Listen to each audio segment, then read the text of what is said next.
Hello folks, Woodbridge here. Here's some legacy for you folks.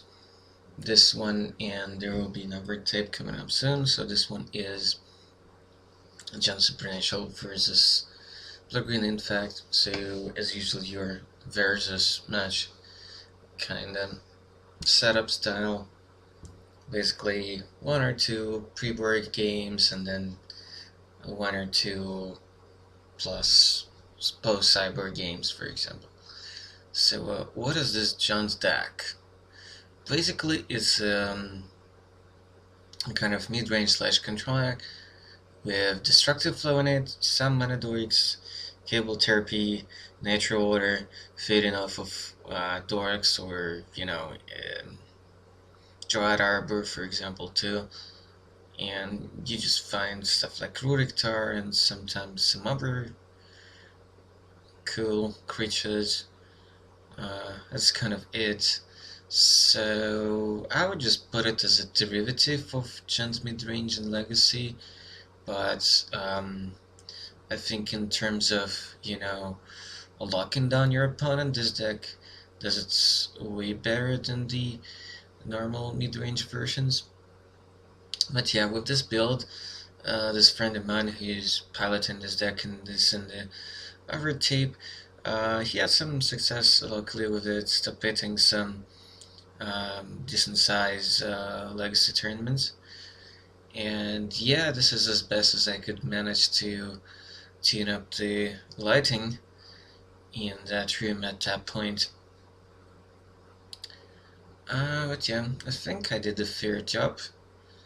We look like we're mutants ourselves here, but at least you get to distinguish all the cards in here. Yeah, we look in here as if we've received some kind of radiation or something. Yeah, the lights in the room just couldn't get better anyway we try. But it's the card images that we all care about, right? So it looks like the gem deck will be on the play here. The blue-green Infect is kind of your stock list. I just tune it here and there for my liking, but at large there is nothing totally radical in here.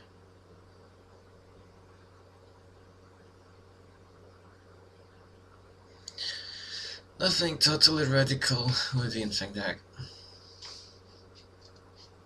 I actually like to play all of them. All the three actual legacy decks I basically have: the Eldrazi, Stone Beast, this blue-green Infect, and the blue-red Delver. I have to still borrow here and there a few parts for those decks because, well, for like a decade or so, all I did was just to borrow legacy decks from friends, and it's only been like in the last year or so I've actually started getting decks myself. I used to have one for a year or two, back around like 2010, 2011. That was a mono black deck with Abyssal Persecutor, Bitter Blossom Jades, all the discard rituals, and so on. It was heavily vamp themed with Nighthawks and Gatekeepers and stuff like that. I don't think Bloodgust was there, nah. But Cable Therapy was there because of Peter Blossom and the Abyssal as well, so good times, good times. And then I lost the deck. Or rather, like, a bag of mine gets stalling in a pretty weird scenario, but that's another story. Not for this kind of tapes. I have been to Utrecht, but not to that GP. It's playmats, I think. I think they're both from a friend of mine, but I did go to Prague for that Legacy GP. What was that now? About a year ago? Yeah, I think so, something like that. Also pretty good times. So, don't be surprised with Breeding Pool, so, because, well, I still to this day, most of the time just powder decks, or rather try to transition. I would prefer still to borrow tropical islands. I'm not like a fan of just, straight ahead buying into those. He started with something odd that you don't normally see in Legacy. A basic forest into Birds of Paradise, which is kind of an odd start for Legacy. Let's be honest. So here's a Sylvan library with a mana up for some like spell pierce, for example, which I still do like quite a bit. And in fact, and don't remember where this is the list with full playset of days. I know for sure there's only like 3 Force of Wills in here and one more on the side. I don't know if I went 3 or 4 days, but I definitely went at least one spell pierce in that. And here's a turn to Destructive Law, which is kind of annoying. So it's something that if I can, I should rather counter here. Because my pause here was because I was thinking, do I want it to resolve or not? I branched them in response just to, have more information what is coming up next for me.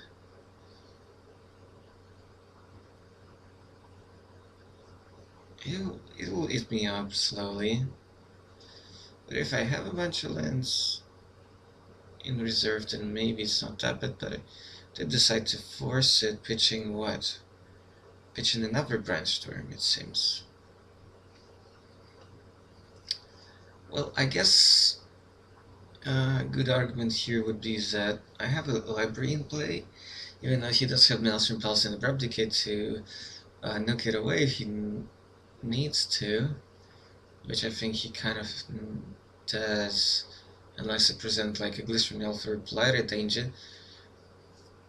So yeah, I've spent basically 2 cards to on technically get rid of this. What library can put me back in. It's not like I'm playing against Burn, and because he's this weird land hate deck with Nature Order and stuff, so he doesn't have like Goyfs and so on. So he's not gonna actually kill me that fast. So I'm presenting, what is it, 6 points of, I know, actually that's lethal. It was by default 6 with that Invigorate, but I actually calculated that I just had enough to delve for Become Immense. So that's it. I guess forcing that flow was a good thing that I still preserved the mana, but I did actually put the free card into the bin, which was exactly enough for me to deal with the Become Immense to just, close up the game right there without giving him a chance to bounce back. So that was kind of a weird game, in which he actually tried to do his thing. I know, actually I was on the play, it seemed. Seemed like I was on the play. That did give me a pretty big advantage. So, what was that? I missed 1 land drop. He didn't. Yeah, I think I was on the play, yeah. But yeah, not a great matchup. Abrupt Decay doesn't touch a lot of things.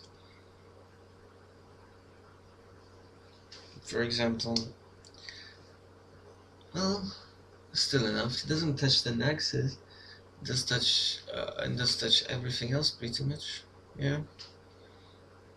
And I can't counter back. But I can say they're hexproof and so on, so can be targeted and stuff. So that works. Apostle's Blessing still works.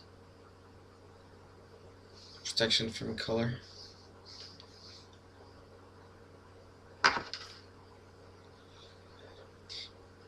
But yeah. Infect is a cool deck, but it can be grinded up. This Guardian, of course, is not supposed to be there. Just that, I guess, at the moment, The deck is pretty much just set up for modern, not for legacy. But I don't need that much for legacy version.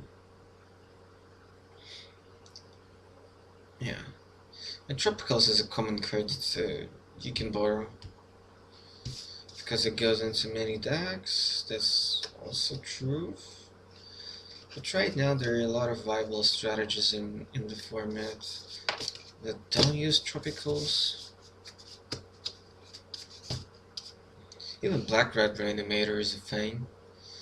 For example, Davantax is still a deck, Eldrazi is still a deck. Okay, one card that you don't see pretty much ever in Legacy, I think it's the Sylvan Ranger, something like that. So just searches you up a basic into hand. Basically this thing serves a bunch of different purposes in the deck, even though it looks kind of odd. Cable Therapy, then it searches you up a basic. Then it's a body to eat up with the natural water, so that also matters. Also extra body like to maybe bounce back on life totals um, with the shaman. So there are a bunch of things why actually this card is in here, even though it does look weird first. So yeah, he took a couple of poison because what I did my second turn was just a casting Noble Heroic, so no good blocks. Although there's a pretty good chance he'll try to block next turn. Well, turn 3 Destructive Flow again. Well, last time it was turn 2 actually, but this time he was in the play, so kind of the same timing. Well, let's see if I actually have answers to this. Technically that Botanical Garden is tropical, as is this breeding pool. So both are technically islands.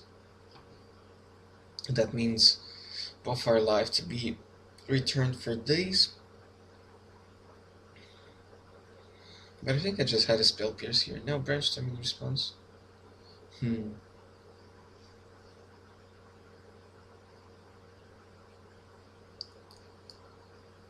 At least in Legacy you still get to play with your Taxing Probe and actually get some information from what your opponent is having at certain points, just to be on the safe side, to know when you can afford to go all in or not.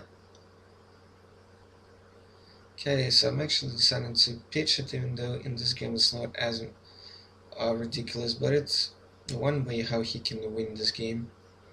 Because Abrupt Decay is annoying, but it's not that annoying as Destructing Flow. So pitch something, didn't quite notice what I pitched for 4th. And here off, I pitched the Blood Agent. Even though that looks like a Sanctum of Ugin, but technically that's Income of Nexus 3 to 4, which I'll get from the Nationals anyway, the promos, so not too worried about that. So the Taxon Probe with Phyrexian, Mana, Life, technically, so I see a couple more fetches, 3 more fetches actually. Maelstrom Pulse and the Fractusk. Guess he kept his hand just because he had Maelstrom Pulse technically. But yeah, this hand is still pretty slow. I'm not sure that was a good keep for him. I don't think I would have kept that hand. But perhaps it's as bad as it can get outside of maybe Abrupt Decay in the starter. In game 1 before sideboard. So he did jump this time, just because there's not that much he can have. Actually decides to pulse to Noble here. Yeah, I get that because I actually have Inkmoth there.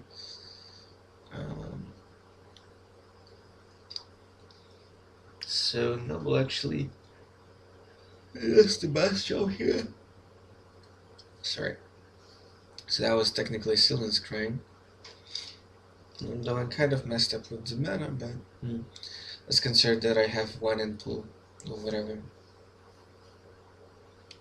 Yeah, so that ceiling screen was a crop rotation. I had a few and then I traded them off and then I was like, crack, I actually need those. So I have to find them again, unfortunately. So I got a Pendelhaven, so technically searched up another noble in a way. Actually, it's better than a noble in this situation. Okay, this is again a Nexus, and I can go. So yeah, he can't actually block the ink moth because it flies. Just that he has an Dread Arbor in there from a fetch. Yeah, he's already at 5 poison. He needs something like a nature order for something really good. I wonder if there's like a Woodfall Primus in his sideboard for the nature order. I would have had that, because if you have nature order, you might as well get something interesting to deal with permanence. But Primus has non-creature, I think. So yeah, he scoped it out because he just had no traction. Fractus doesn't matter. I guess he was just like really flooded. And now it's the paranoia time for him. Burden in all kinds of things, it seems. It's kind of funny that all the Blue Blast and the Hydro Blast actually both either counter or destroy the destructive flow, so that's a pretty good sideboard card. Of which I think I should have a few more. I mean, like 2 of those, 1 Hydro and 1 Blue Blast or something like that. So Cage does work against him, technically. Death Ride, Shaman. Oh no, that doesn't work. What does it work against? Oh, it works against Nature Water at least. Which is a thing, technically, and then I can Brainstorm and fetch it away if I don't see it like it's gonna be needed in that game. For Force will be useful, I think. Crossing Grip I could see being a thing. But maybe because it's just so narrow, I don't exactly need it.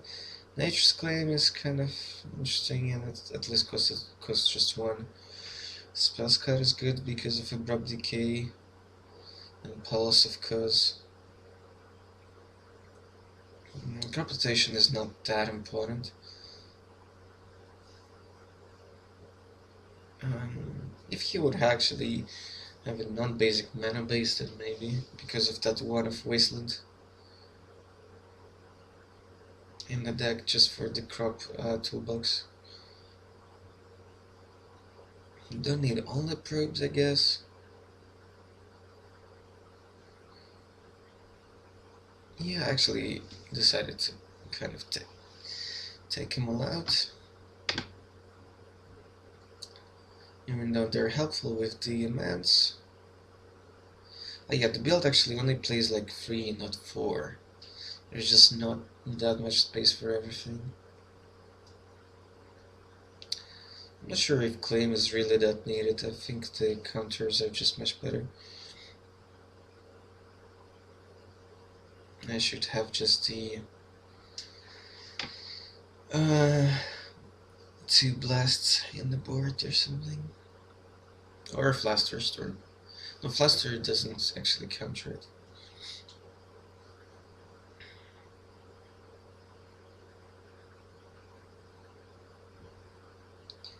Anyways, a lot of cards could be potentially meaningful.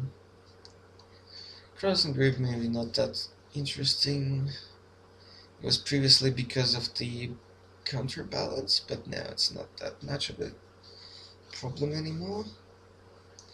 But I guess now, instead of balance, the biggest thing is because Eldrazi's they have Chalice of the Void, so, and against that Nature's Claim is kind of a no-go. So I think like having a Crossing Grip in the Cyber in Infect is actually a good thing to have.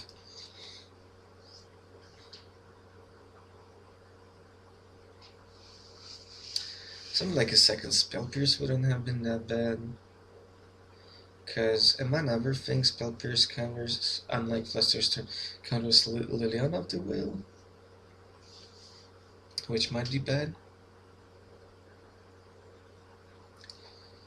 I don't think this Legacy build plays Dryad Arbor. I'm not sure about it. Probably not.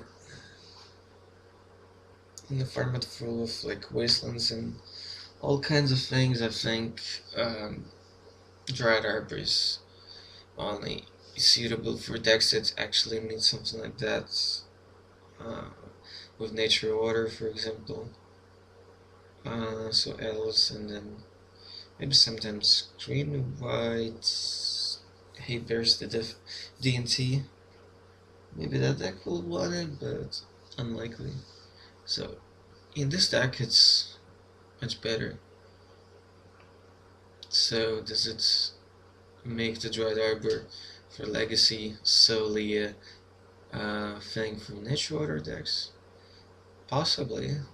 That could be a good description. So we're just getting ready here. Next game, guess it's about shuffling, perhaps, or maybe grabbing some tea there. Now just having a proper shuffle. Just having a proper shuffle.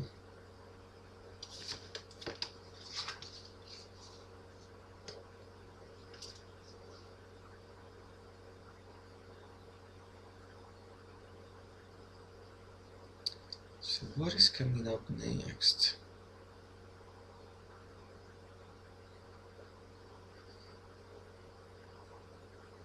How the turns will play out.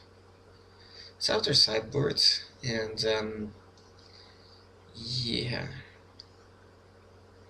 I'm trying to think what he might have brought in. More discard, possibly. I don't know. You think the deck should have a couple more discard spells in the sideboard? Surgical Extraction is not that amazing. So I suppose there's some extra removal in his sideboard. Okay, here's an Ink Moth into Cage. So that Nature Water is not a thing.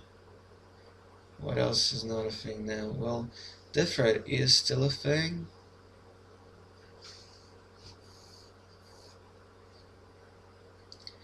So the Infect deck probably should have like a Relic as a one-off in the deck, in the sideboard. He doesn't have Goyf, but he does have Death Ride. Just as a flexible mana dork to cast turn 2 Destructive Flow.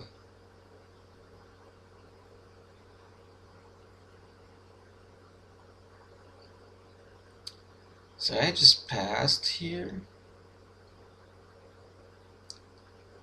The life totals haven't been reset yet from the previous game. Sylvan Range, huh? Okay, he finds another land. That's fine.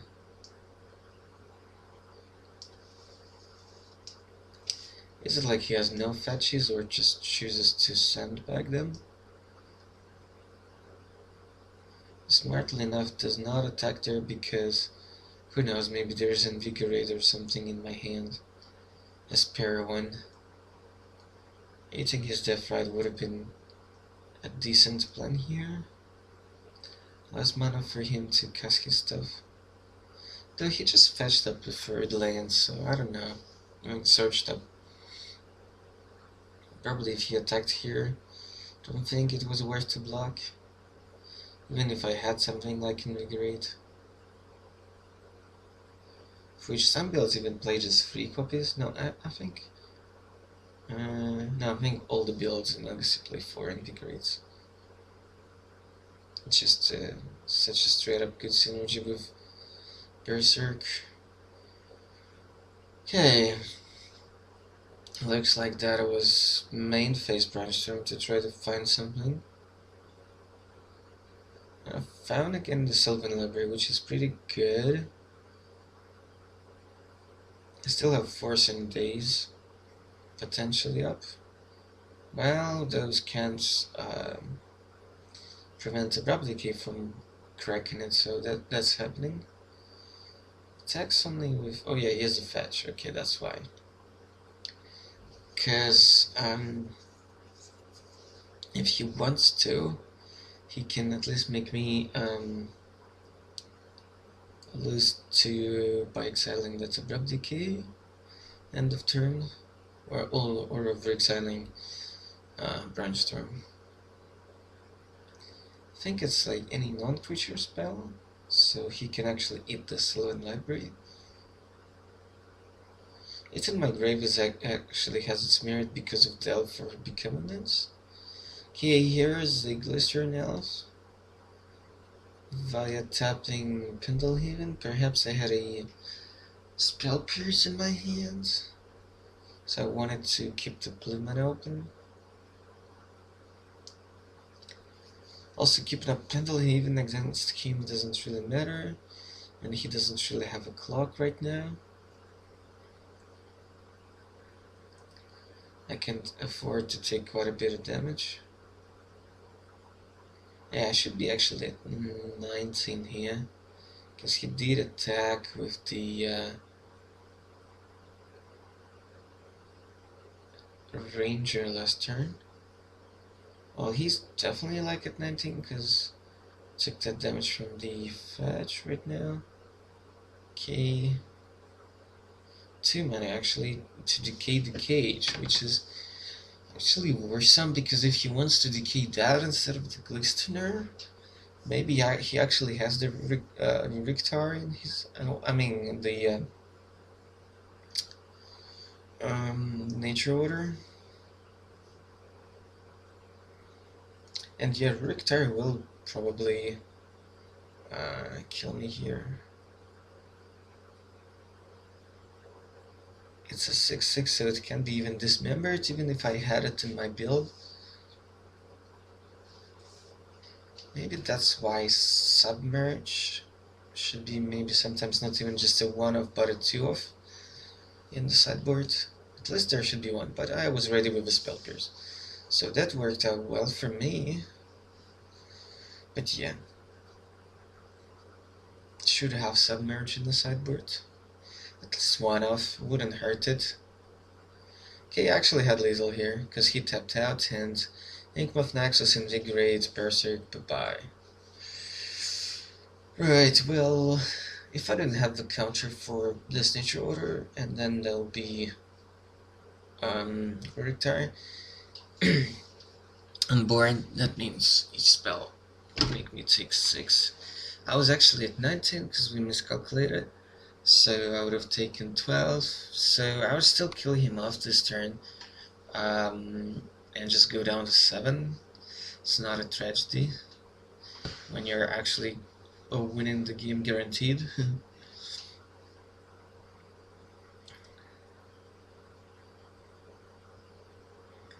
Yeah.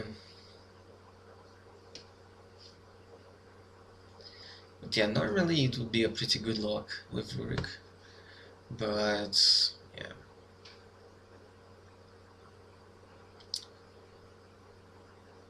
When you already have all of it, and you don't have to brainstorm to find the pieces, then, well,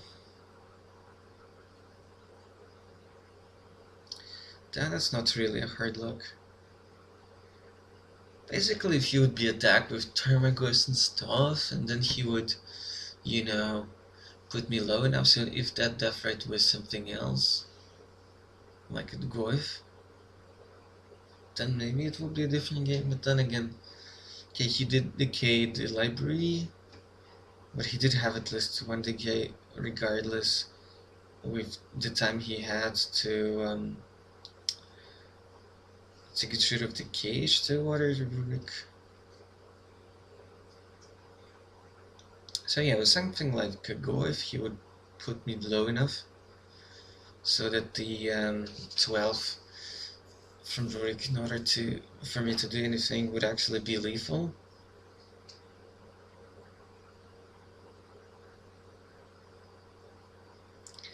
That's the point.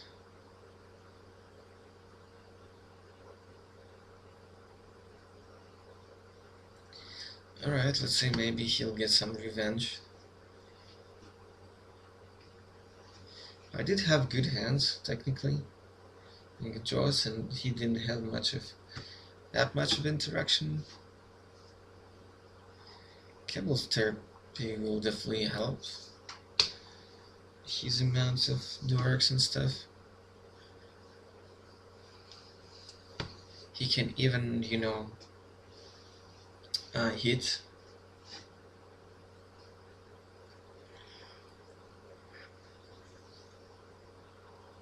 With it when he casts it blindly.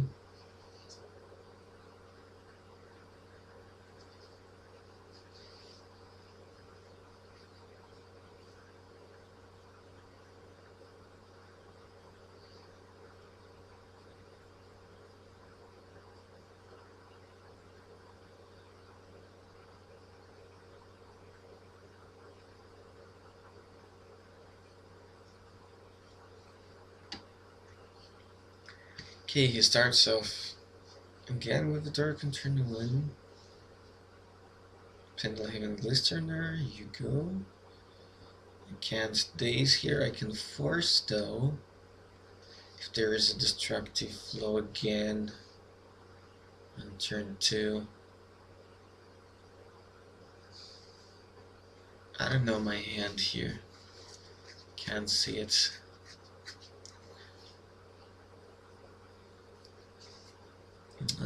Two minutes. Okay, here's a library.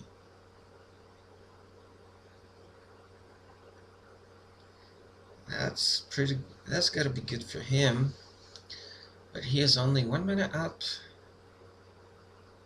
Invigorate Berserk still kills him.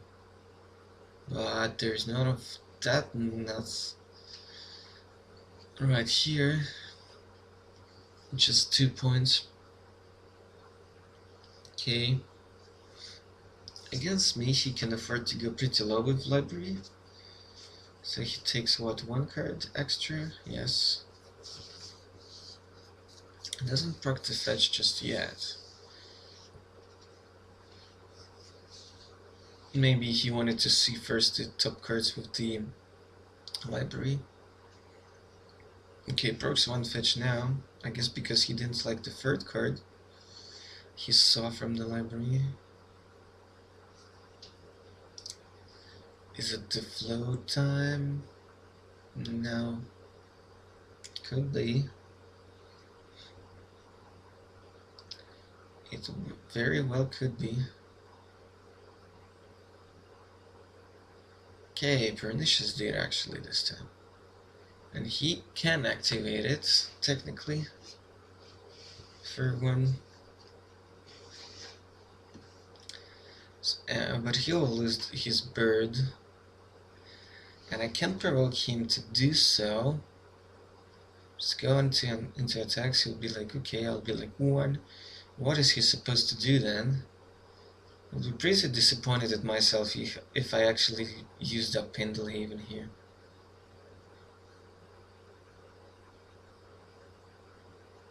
Huh, that's interesting. Okay. So that's the second ink moth in there. Which will be also get rid of with Pernicious Deed, because I think it's X or less.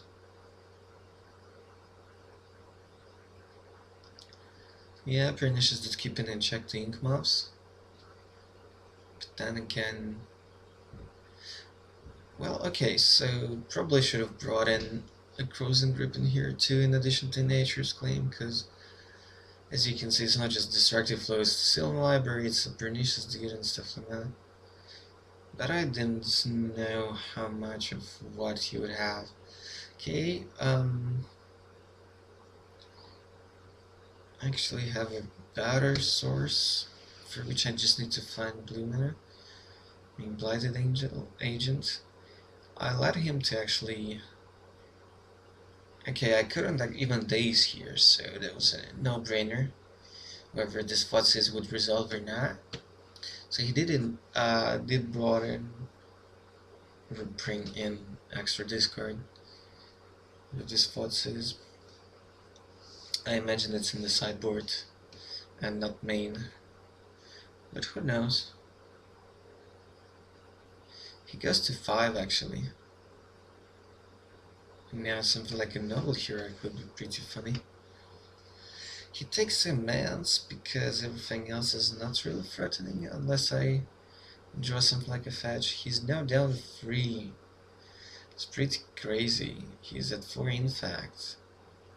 And he's at 3 lives, so yeah, Noble Hero would be pretty good here actually, somehow.